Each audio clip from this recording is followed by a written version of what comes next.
이 시간에 함께 나눌 하나님의 말씀은 에베소서 3장의 말씀입니다. 저와 우리 성도님들 한 절씩 교독하신 후에 마지막 절을 함께 읽겠습니다. 에베소서 3장입니다. 이러므로 그리스도 예수의 일로 너희 이방인을 위하여 갇힌 자 된 나 바울이 말하거니와 너희를 위하여 내게 주신 하나님의 그 은혜의 경륜을 너희가 들었을 터이라. 곧 계시로 내게 비밀을 알게 하신 것은 내가 먼저 간단히 기록함과 같으니 그것을 읽으면 내가 그리스도의 비밀을 깨달은 것을 너희가 알 수 있으리라. 이제 그의 거룩한 사도들과 선지자들에게 성령으로 나타내신 것 같이 다른 세대에서는 사람의 아들들에게 알리지 아니하셨으니 이는 이방인들의 복음으로 말미암아 그리스도 예수 안에서 함께 상속자가 되고 함께 지체가 되고 함께 약속에 참여하는 자가 됨이라. 이 복음을 위하여 그의 능력이 역사하시는 대로 내게 주신 하나님의 은혜의 선물을 따라 내가 일꾼이 되었노라. 모든 성도 중에 지극히 작은 자보다 더 작은 나에게 이 은혜를 주신 것은 측량할 수 없는 그리스도의 풍성함을 이방인에게 전하게 하시고 영원부터 만물을 창조하신 하나님 속에 감추어졌던 비밀의 경륜이 어떠한 것을 드러내게 하려 하심이라. 이는 이제 교회로 말미암아 하늘에 있는 통치자들과 권세들에게 하나님의 각종 지혜를 알게 하려 하심니 곧 영원부터 우리 주 그리스도 예수 안에서 예정하신 뜻대로 하신 것이라. 우리가 그 안에서 그를 믿음으로 말미암아 담대함과 확실을 가지고 하나님께 나아감을 얻느니라. 그러므로 너희에게 구하노니 너희를 위한 나의 여러 환난에 대하여 낙심하지 말라. 이는 너희의 영광이니라. 이러므로 내가 하늘과 땅에 있는 각 족속에게 이름을 주신 아버지 앞에 무릎을 꿇고 비노니 그의 영광의 풍성함을 따라 그의 성령으로 말미암아 너희 속사람을 능력으로 강건하게 하시오며 믿음으로 말미암아 그리스도께서 너희 마음에 계시게 하시옵고 너희가 사랑 가운데서 뿌리가 박히고 터가 굳어져서 능히 모든 성도와 함께 지식에 넘치는 그리스도의 사랑을 알고 그 너비와 길이와 높이와 깊이가 어떠함을 깨달아 하나님의 모든 충만하신 것으로 너희에게 충만하게 하시기를 구하노라. 우리 가운데서 역사하시는 능력대로 우리가 구하거나 생각하는 모든 것에 더 넘치도록 능히 하실 함께 읽겠습니다. 교회 안에서와 그리스도 예수 안에서 영광이 대대로 영원 무궁하기를 원하노라. 아멘. 아멘. 에베소서는 바울이 기록한 옥중서신으로 알려져 있습니다. 바울이 감옥에 갇힌 상태에서 편지를 써서 에베소 교회 성도들에게 보낸 것이죠. 바울은 감옥에 갇힌 상태였음에도 자신의 상황보다 자기가 또 세우고 또 세워져 있는 교회를 위한 생각이 더 컸던 인물이었습니다. 당시 에베소 교회를 포함해서 아시아의 모든 교회들은 유대인과 이방인들이 섞여 있었기 때문에 그로 인한 사상적인 갈등들이 여러 있었습니다. 이 사실을 아는 바울은 그리스도 안에서 이방인과 유대인이 하나가 되어 한 몸을 이루어야 한다고 가르쳐주고 싶었습니다. 그래서 바울은 옥중에서도 이렇게 편지를 쓰고 있는 것이죠. 어제 새벽에 함께 나누는 에베소서 2장에서의 내용도 이러한 바울의 생각을 잘 알 수 있었습니다. 유대인들과 이방인들이 그리스도 안에서 서로 연결되어 성전을 이루고 한 몸으로서 이루어져 가야 된다고 말씀하고 있기 때문입니다. 그리고 오늘 읽은 3장의 전반부에서는 이제 바울이 이방인들에게 복음을 전하는 것에 대한 하나님의 부르심이 있었고 자기는 그 부르심에 대한 역할을 감당하고 있음을 말하고 있습니다. 갈라디아서 1장 15절에서 16절에 보시면 이렇게 말하고 있습니다. 내 어머니의 태로부터 나를 택정하시고 은혜로 나를 부르시니가 그 아들을 이방에 전하기 위하여 그를 내 속에 나타내시기를 기뻐하실 때에 라고 기록하고 있습니다. 이처럼 바울은 자신이 복음의 전파를 위하여, 이방인에게 복음의 전파를 하기 위하여 태에서부터 선택되어 이 사명을 감당하고 있음을 자기는 확신하고 있었습니다. 그리고 이것을 자기가 감당해야만 하는 일이라고 알고 있었죠.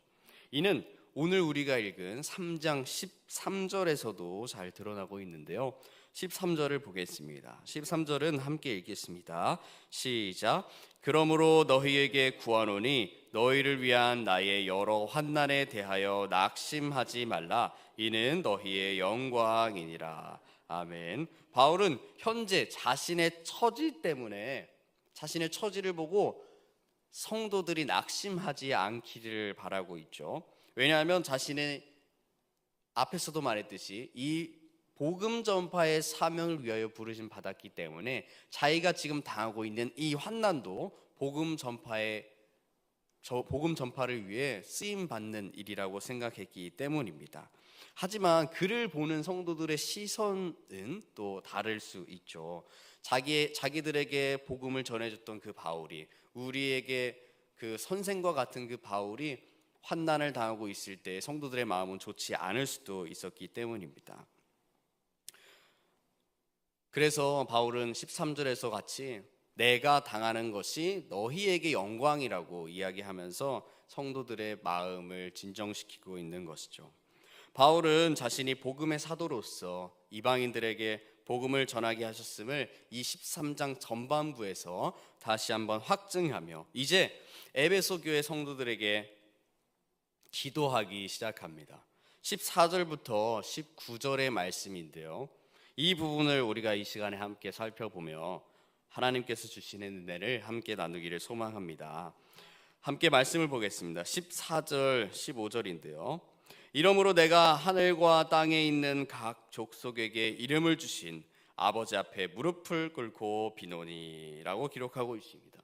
무릎을 꿇는다는 것은 기도하는 자세의 표현인 뿐만 아니라 하나님께 대한 경외의 표현입니다. 이 당시에 유대인들은 종종 서서 기도했기 때문에 무릎을 꿇고 바울이 기도한다는 것은 하나님께 대한 특별한 경외의 의미를 담고 있었습니다. 그리고 모든 이름이 하나님께로부터 나왔다고 말하면서 그의 전지전능하심을 말하고 있습니다. 누군가의 이름을 짓는다는 것을 생각해 보면 그 이름 짓는 자와 이름 지음 받는 자는 관계를 가지고 있음을 알 수 있죠. 아무 관련도 없는 자의 이름을 짓기는 무리가 있습니다. 더 나아가 이름을 짓는 사람과 이름을 지음 받는 사람의 지위도 알 수 있죠. 그리고 이제 사극 같은 데에 보시면 어떠한 특별한 일을 잘해서 내가 너에게 이름을 내리노라 하는 경우도 볼 수 있습니다. 이런 것처럼 이름은 높은 사람이 자신보다 낮은 사람에게 수여하는 것으로 또 여겨집니다. 그렇게 바울이 지금 말하고 있는 모든 이름을 주신 분이라는 이 표현은 하나님께서는 모든 것들보다 크신 분이시다 라고 말씀에 기록하고 있는 것이죠. 바울은 이제 자신의 간구를 제시합니다. 16절인데요. 16절은 함께 읽겠습니다. 16절입니다. 시작. 그의 영광의 풍성함을 따라 그의 성령으로 말미암아 너희 속사람을 능력으로 강건하게 하시오며. 아멘. 하나님의 영광으로 주어진 성령님으로 인해 이제 우리의 속사람이 강건하여지기를 바울은 먼저 구하고 있습니다. 바울이 속사람을 위하여 기도하는 것은 에베소 교인들이 세상에서 마주하는 것들을 대처하고 그 어려움들을 이겨낼 수 있게 하기 위한 기도입니다. 이 능력은 사람의 내면에서 역사하시는 성령님을 통해서 오는 것이라고 말씀에 이야기하고 있죠. 이 능력으로 인해 성도들은 강건하여져서 어려움을 이겨내고 그 환난 가운데에서도 신앙을 지킬 수 있게 되는 것입니다. 이것이 우리 마음 가운데 있는 성령님께서 하시는 일이죠. 속사람에게 능력을 주어 강건하게 함으로써 겉사람을 쇠퇴하게 하는 것. 우리의 죄악된 모습, 이 겉사람은 쇠퇴하고 우리 마음에 있는 영적인 속사람이 강건하여지는 것입니다. 우리는 속사람이 강건하여짐으로 말미암아 우리의 생각과 행동이 더욱 그리스도인답게 변화되는 것입니다. 그렇게 오늘 말씀에서 바울이 구하고 있는 것은 속사람이 강건하여져서 우리의 겉사람, 우리의 이전에 예수님을 알기 전에 가졌던 모습들이 사라지고 우리의 속사람이 드러나기를 원하고 있는 것이죠. 그렇게 이 속사람을 위한 기도는 우리 그리스도인들에게 아주 중요한 기도인 것입니다. 바울은 계속해서 기도합니다. 17절인데요. 제가 읽겠습니다. 믿음으로 말미암아 그리스도께서 너의 마음에 계시게 하시옵고 너희가 사랑 가운데서 뿌리가 박히고 터가 굳어져서. 아멘. 17절에서 바울이 구하는 것은 믿음을 통해 그리스도가 마음 가운데에 계시기를 기도합니다. 우리가 믿음을 통하여서 예수 그리스도를 우리 마음에 영접하듯이 그 믿음을 유지하며 그리스도가 여전히 우리 마음 가운데 있기를 구하고 있는 것입니다. 여기서 말하는 이 마음은 앞에서 우리가 16절에서 살펴본 속사람과 같은 의미로 볼 수 있습니다. 16절에서 성령님의 능력으로 속사람이 강건하여지기를 구하였고 17절에서는 그 속사람이 이제 강건하여져서 예수님을 믿는 것을 유지할 수 있도록 예수 그리스도가 계속해서 내 마음에 존재할 수 있도록 구하고 있는 것입니다. 이에 더하여 성도들이 사랑 가운데 뿌리가 박히고 터가 굳어지길 기도하고 있죠. 여기서 사랑 가운데서라고 하는 이 표현은 하나님께서 우리에게 보여주신 그 사랑을 의미합니다. 이어지는 18절에서 분명하게 그 사랑이 드러나고 있죠. 능히 모든 성도와 함께 지식이 넘치는 그리스도의 사랑을 알고 우리가 사랑 가운데서 뿌리 박을 수 있도록 기도하는 것은 하나님께서 먼저 우리를 사랑하심을 우리가 기억하고 그 사랑에 우리가 반응하는 모습인 것입니다. 하나님께서는 우리를 먼저 사랑하셨고 그 사랑의 증거로서 예수 그리스도를 우리에게 보내주셨죠. 그리고 그 아들을 십자가에 죽이심으로 그 하나님의 사랑을 우리에게 확증해 주셨습니다. 이 사랑, 우리에게 보여주신 그 사랑에 우리가 뿌리 박기를 기도하고 있는 것입니다. 그리고 그 사랑에서 뿌리가 뽑히지 않도록 그 뿌리가 심겨진 터가 굳어지기까지를 기도하고 있는 것입니다. 18절에서 19절은 함께 읽도록 하겠습니다. 18절 19절입니다. 시작. 능히 모든 성도와 함께 지식에 넘치는 그리스도의 사랑을 알고 그 너비와 길이와 높이와 깊이가 어떠함을 깨달아 하나님의 모든 충만하신 것으로 너희에게 충만하게 하시기를 구하노라. 아멘. 18절 19절이 사랑하는 성도들이 사랑 가운데서 뿌리가 박히고 터가 굳어지기를 기도하는 이유입니다. 앞서서 바울이 속사람이 강건하여지기를 기도했고 그 그리스도의 사랑에 뿌리 박히기를 기도했는데 그 이유가 18절 19절에서 나오고 있습니다. 유대인과 이방인들은 태생적인 차이점으로 인하여서 갈등을 빚고 있는 에베소 교회 상황이었습니다. 그 에베소 교회 성도들이 그리스도의 사랑을 알기를 이 바울은 지금 소원하고 있는 것이죠. 사랑을 아는 것인데 어느 정도로 알기를 소원했냐면 지식에 넘치도록 그리스도의 사랑을 알기를 원했다고 했습니다. 이는 지식으로만 알고 있는 것을 넘어서서 19절에서 하나님이 깨닫게 하심을 통해 충만함으로 그리스도의 사랑을 경험하게 되는 것을 의미합니다. 그리스도의 사랑을 단순히 아는 사람과 그것이 충만하여 믿어지는 사람은 다릅니다. 그리스도의 사랑이 내 삶으로 들어와 깨닫게 된 사람은 그의 삶이 이전과 같을 수가 없죠. 바울은 교회 성도들이 이렇게 되기를 기도하고 있는 것입니다.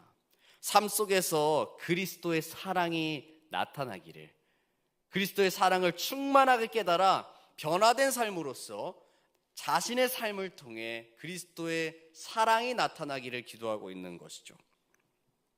그렇게 그리스도의 사랑이 드러날 때 하나님께서 성도들의 삶을 통하여 하나님 자신을 드러나게 하십니다.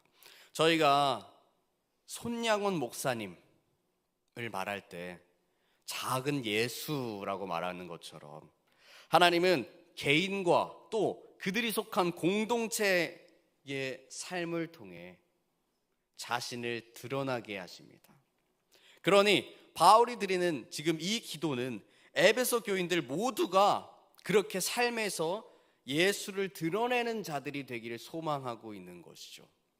너희가 서로 이렇게 대립하면서 싸우고만 있을 것이 아니라 그리스도 안에서 그리스도의 사랑에 깊이 뿌리가 박혀 그리스도의 사랑을 충만하게 아는 그 힘으로 말미암아, 그 성령님께서 주시는 능력으로 말미암아 너희의 삶 가운데에서 그리스도를 드러내면서 살기를 소망한다고 에베소 교인들에게 기도하고 있는 것입니다. 사랑하는 성도 여러분, 오늘 말씀에 바울이 기도하는 자와 같은 모습이 되시기를 소망합니다. 성령의 능력으로 속사람이 강건하여지는 사람, 그리스도를 마음에 두고 그 사랑의 뿌리를 두는 사람, 그리스도의 사랑을 삶으로 나타내는 사람들이 되시기를 간절히 소망합니다. 에베소 교회 사람들을 보며 우리 교회의 모습들도 돌아봐야 됩니다. 나와 조금 다르다는 이유로, 나와 조금 맞지 않는다는 이유로 멀리하고 계시는 성도분들이 있다면 그리스도의 사랑을 받은 자로서 그들을 향하여 그리스도의 사랑을 베풀어 주시기를 소망합니다. 오늘 말씀에 바울의 기도를 따라 지금 나에게 떠오르는 그 사람을 위하여 하나님께 기도드리는 이 시간이 되시길 소망합니다. 오늘 말씀에 모든 이름을 지으신, 모든 것들보다 위에 계신 하나님께 우리 교회를 위하여, 그 사람을 위하여, 나를 위하여 기도하십시오. 그것이 그리스도 안에서 사랑 안에 뿌리를 둔 자들의 모습입니다. 그것이 서로 사랑함으로 모든 성도가 그리스도의 사랑을 누리는 참된 교회의 모습인 것입니다. 이렇게 말씀대로 순종하며 사랑 안에 거하는 우리 동광교회가 될 때 그리스도께서 세상에 자신을 드러내실 줄 믿습니다. 우리가 한 사람 한 사람들이 하나님의 말씀을 드러내는 사람들이 될 때 그 사람들이 모인 우리 동광교회가 이 동광교회의 모습으로 세상 사람들은 예수 그리스도를 발견하고 하나님을 발견하게 될 줄 믿어 의심치 않습니다. 그렇게 기도하고 또 그런 모습으로 살아가는 우리 사랑하는 동광교회 성도분들 되시기를 간절히 소망합니다. 이 시간 다 함께 기도의 자리로 나아가겠습니다. 오늘 함께 오늘 주신 말씀을 붙들고 기도하겠습니다. 오늘 바울이 기도하였던 것처럼 내가 성령의 능력으로 속사람이 강건하여져서 환난스러운 상황 가운데에 우리의 믿음이 흔들리지 않는 자들이 되게 해달라고 기도하겠습니다. 또 그 그리스도의 사랑을 기억하며 그 사랑에 우리가 뿌리를 박아 그 사랑으로 충만한 자들이 되게 해달라고 기도하겠습니다. 또한 우리 교회가 그 사랑을 충만하게 알아 우리 교회 전체가 하나님을 드러내는 교회가 될 수 있도록 기도하며 나아가겠습니다. 동관교회 비전과 담임 목사님과 원로 목사님 그리고 교육자들과 직분자들을 위해서 기도하겠습니다. 진행 중인 헬세드 여름 수련회와 교회학교 여름 성경학교를 위하여 기도하겠습니다. 또 많은 비로 인하여 어려움을 겪고 있는 우리 나라를 위해서, 또 세계 각국에서 헌신하고 계신 선교사님들을 위해서, 마지막으로 우리 자신들의 기도 제목을 붙들고 기도하시다가 자유로이 돌아가시겠습니다. 우리 다 함께 주님의 이름 크게 한번 부르며 기도하며 나아가겠습니다. 주여